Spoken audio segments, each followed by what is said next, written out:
Welcome into the New Orleans Saints podcast. You'll hear from players, coaches, broadcasters, and writers that cover the NFL on a daily basis. The New Orleans Saints podcast starts right now. Here's your host, Erin Summers. Welcome into the New Orleans Saints podcast. I'm Erin Summers. Just wrapped up day 16 out here in Irvine. The team went through a lot more situational work today. They ran some hurry up and some non-scripted teams work that was almost like a true scrimmage. The reps were back out at practice. Head coach Dennis Allen said he intentionally wanted this practice to feel like a grind. I thought today was a lot of really good work. Had a bunch of situations, 2-minute red zone, some move the ball stuff. I thought early on, the offense did some good things early on, and then I think the defense kind of responded a little bit as the practice went along. I think the best thing, about all this work is I think all of our guys are competing extremely hard. And I think has to be a foundational piece for, our football team this year is just that, competitive nature, and so I'm pleased with what I'm getting out of that. Again, we had the officials out here today, and there's a few things that need to be cleaned up, and yet I thought, for the amount of plays that we ran today, I thought it was relatively clean. So they'll be out here again the next couple of days, so we'll have some game-like situations. So.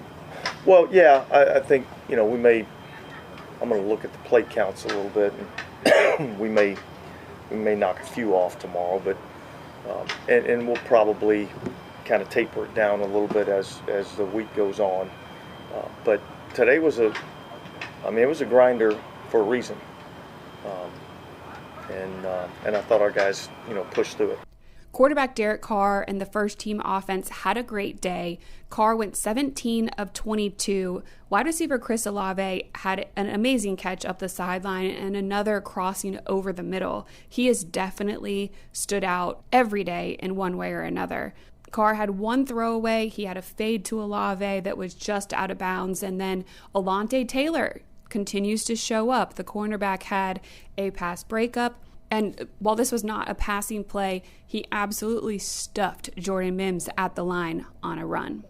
The timing for the offense looks to be getting better. Another area we've been watching is the offensive line. Taliese Fuaga continues to hold down the left side while Trevor Penning remains on the right. Oli Udoh took all of his snaps at backup right tackle today. He's someone who has been moving around as he comes back from a quad injury. He's a vet that the Saints signed in free agency from the Vikings. Here's DA on Fuaga and that O-line. Yeah, look, I think the biggest thing for me with him is I don't think the game's too big for him. I rarely see him make the same mistakes twice. And yet I think he needs to get out there and play football and play in these preseason games and get some reps and, understand what he can and can't do, and until you get out there in games, you really don't know. And so I think every day's a learning experience for him, much like it is for every other rookie that's out here. But I do see him improving on a daily basis. We obviously see a ton of positions where you compete and rotate. Safety, we just talked about yesterday. You did it with left guard for a while, linebacker. What's the philosophy behind right tackle has not been an open competition so far as you? Well, I would disagree with that in terms of, I think there's part of it with the offensive line and trying to create some cohesiveness with a group. And yet there's got to be some competition. And I also think this. I think that I'm looking for, okay, I want to see one of these other guys step up and tell me that they need to be the guy. And so, this isn't, we don't run a charity organization where we just give things away. I mean, guys have to go out and earn it, and you start somewhere, right? And then like I'm looking for, okay, where are the signs, that say, Coach, you need to put me in here. And where we're at today, I still feel like we've got the right 5 guys out there, but we're going to continue to evaluate it. As far as attendance goes today, running back Alvin Kamara and wide receiver A.T. Perry were both absent. Kamara's dealing with some back tightness, while Perry sprained his ankle in yesterday's practice. Rashid Shaheed and Bub Means, the 2 receivers, took off those red non-contact jerseys and were full participants today. Tight end Michael Jacobson and safety Millard Bradford were not on the field. Cornerback Paulson Abdibo joined the group that was working off to the side. These are players that have been dealing with some injuries. They do some conditioning work with some of the trainers as they're trying to get back on the field. So it was Abdibo, Jawan Johnson, Ugo Amadi, Kendre Miller, Pete Werner, and Mac McCain, the cornerback, who are all working out to the side today. Hopefully that means we'll get a couple of those players back in practice over the next couple days. For today's podcast guest, it is Saints legend Roman Harper. He was a safety, was on that Super Bowl team with the Saints in 2009. He's a 2-time Pro Bowler. He does a lot of TV work as an analyst on the SEC network now. He's been hanging out at practice this week. We'll be here through the rest of the week and the game on Sunday as he's checking out what it would be like to be a coach. I caught up with Roman after his second day in action.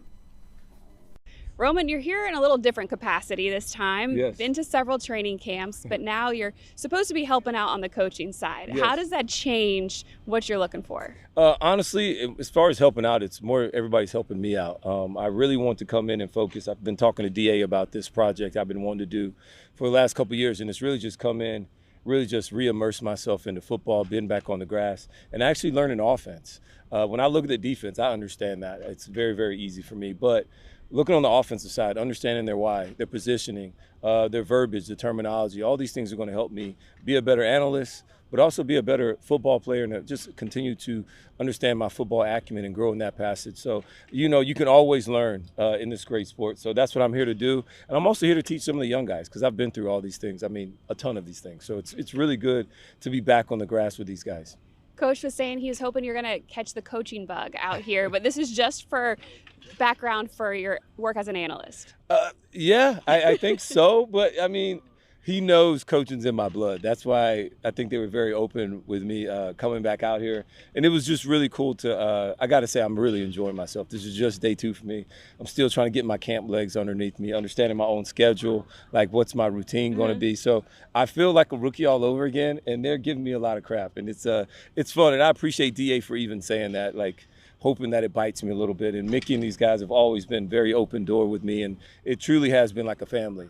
And we had a little dinner last night and get to talk about these things and some of the great times and why we're all here and how we kind of helped set the foundation for everything that we have at this point. And just looking back on it, it's great. But now it's also, okay, today to this morning, like back to work. The grind of just the camp and everything that comes along with it. Like, I think I really do kind of miss it. And you only get it by being in it. What is different about the way training camp is now from when you played? Besides the weather, I mean, much better facility. I mean, not hating on UCI, but the hotel is amazing. I got a beach, and I got the ocean in my, out of my dorm, well, my room. It's not in a dorm. But all those things are different. But football's still football, and you can only get in shape by playing football. And the fundamentals, it still comes down to that. And a lot of the young guys, I don't think we realize, like, we draft them this high and we do these things, but it still takes time to become a pro. And so you got to get immersed in it. You got to see how other older guys do it. Like, what is your routine going to be? And understanding the mental mistakes, the errors that we make, let's get them cleaned up. But learning how to play fast consistently all the time. Like, that's what's going to really stand out. And then once you get out here, what am I doing to separate myself from the rest of the competition? And understanding it really is a job. And you only got so many slots. Not everybody's going to make it. And it's just a different environment. And it's good to get back out here to see coaching at the highest level, to see competition at the highest level. I haven't seen that. I haven't been around it because I'm covering so much college football. But, man, it just feels good to be back around the speed of the game, the little nuances of the game. And, I don't want to say it, but I think I could still go just a little bit. But I like where I'm at on the sidelines. Hey, I mean, we've got a safety spot. No. I don't want to put on pads again. I'm fine. I'm good. That's just let me keep that to myself. All right, well, looking at the team, you mentioned speed, strength, consistency. What do you feel like the strengths are going to be for this defense? I think this defense has everything. I think addition of Willie Gay brings a element of speed and explosiveness that I'm looking forward to seeing, like how he gets on the field and kind of develop himself and get into this defense. But the defensive line looks very big, looks very angry. Carl Granderson put on some more weight. He looks bigger than I've seen him in the past. Cam Jordan still doing his thing. And Brian Brzee and some of these other guys are really starting to kind of come into your own. And so anytime you got a really good defense or a really good team, you're going to have this mixture or combination of old veteran guys that have been through the wars, and then young guys that are sometimes rookies, but then also that second, third, fourth year guy that's really starting to come into his own and become a real bona fide pro, trying to get that second contract and building to that place. And it all kind of comes together at this nice little chemistry project. And at the end, we got a great production. And so this defense is going to fly around. I think they're going to be real salty on defense, but it's going to come down to creating turnovers. We all know that. Getting after the quarterback, affecting ball production. And then on the offensive side, we got to be more productive in the red zone. I think that's another element that they've been really trying to work on. Offensive line, I've been hanging out with the offensive group and learning their verbiage and some of the things that they're trying to work on. It's been really, really intriguing, and it really perks me up when I get to be in these meetings and just sit back and like, okay, so this is the why behind all these things I've been seeing them do for all these years, but really understanding that side of it. So it's getting really competitive today. And then what DA said was, who's going to be the one that's going to turn the momentum? You get punched sometimes because it's ebbs and flows in a game, but how do you respond, right? Offense had it early, defense got it late. How does the offense get it back? And creating this environment of competition within the team where, yeah, we like to win this side, you like this, but it's got to come down to the competition level really rising and bringing everybody with you, and who's going to be that guy to turn the tide. And that's yet to be determined, but I think we're figuring that out, and this is when the time to do it. Sure. What is something specific you learned in those offensive line meetings that surprised you? For me, it's the offensive line having to deal with movement, guys sliding, moving fronts, and then really like the focus on their eyes early. Like I thought just DBs, we have to use our eyes tremendously. Like where are your eyes at? If your eyes are right, your body will naturally do right. That goes along with the offensive line as well too. So these guys are moving in front of you, but where are your points at earlier? Where's your attack angle early to be able to adjust? And then all of a sudden be able to redirect and do the other things and stuff like that. I just had never thought of it that way. And then also looking at it from the running back standpoint, when he's getting ready, like on what step is he getting ready to cut back in the zone read scheme or the zone run scheme. So like all these little things, okay, the quarterback's drop is a little bit short. And so which protection is he calling to make sure we're protecting the quarterback to have the right drop, that everybody's ready. So it's a whole bunch of stuff like I'd never thought about, but it's really, really cool because it's actually like it is a method to their madness. I got to ask you about one Alabama player out here. Okay. Kool-Aid McKinstry. Yes. I know you spoke to us after the draft. You're very familiar with him. I am. This is his first time getting on the field during training camp because he missed the preseason, off-season work. What are we going to see from him that Saints fans are going to love? I think that, well, first of all, you love his size and ability, number one. He was drafted there for a reason. But at this point, he's got to learn how to continue to be a pro. So it's sharpening your knife every single day. Like, you don't get days off. Like, the wide receivers you face, just because you say it's a second group, these guys are pros. So understanding that, number one, so you don't take any plays off. And then learning how to play fast consistently all the time. Today, come to pre-practice. Okay, what's your goal for today? You need to work on something every day, and like, how can we get better? Because, goals are tangible, but then it's also, you can't keep scoring everything. So, like, am I mentally right? So no mental errors. Okay, great. He checked that box today. Continue to check on him throughout practice. How's the mental? When you move, go over in motion when you're playing nickel, which is another position for him that is new that he never had to play at Alabama. So all these little nuances kind of coming together for him at the same time. And he's like, man, it's so much. I'm like, dude, I wrote 12 things on each wristband my rookie year because what people don't understand is they just throw you in there and they want to see how much you can retain on your plate when you come up out of the water. And whatever he can retain, coach, okay, we can go with that. And then we'll take the rest of it off the plate. But there's much early they're going to put on you to see how much you can retain. And I think he just needs to understand that it's not personal. It's nothing against Kool-Aid. This is just what a rookie has to do. And especially if you want to get on the field early, like these are some of the things that you're going to have to do. Him being a returner helps, but, Rashid is that guy already. So, like, how else are you going to get on the field playing defense? So it's going to be really intriguing to see him continue to learn and grow. And then, I heard he had a good time in the game the other day, but then how do we finish as well? So ball production is something I'll continue to harp on him about, and we'll get another game plan going for tomorrow. All right. You definitely know a thing or two. I understand why you're here on the coaching side. Thank you. Thank you so much, Roman, for spending the time Those here. LSU fans roll tide too. Just never change. All right. Roman always brings the energy and he loves to talk, so it makes sense as to why he is on TV. But good to have him here in this capacity working with the team this week. We have 2 more practices this week, Thursday and Friday, so that means 2 more podcasts.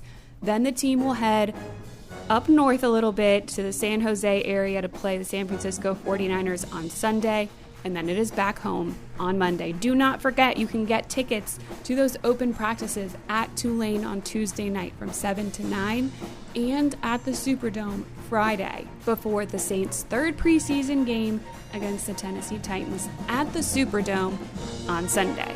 You got to be there too. This is the first time we'll get to see the completed renovations at the Superdome, and of course, get to cheer the Saints on before the regular season starts. Thank you so much for listening today. As always, you can find us on NewOrleansSaints.com or anywhere you get your podcasts. We'll have 2 more for you this week, and then we'll be back at it next week. Thanks for listening to the New Orleans Saints podcast. Join us 3 times per week on NewOrleansSaints.com, the Saints mobile app, or you can download the podcast on iTunes. We'll see you next time, right here on the New Orleans Saints podcast.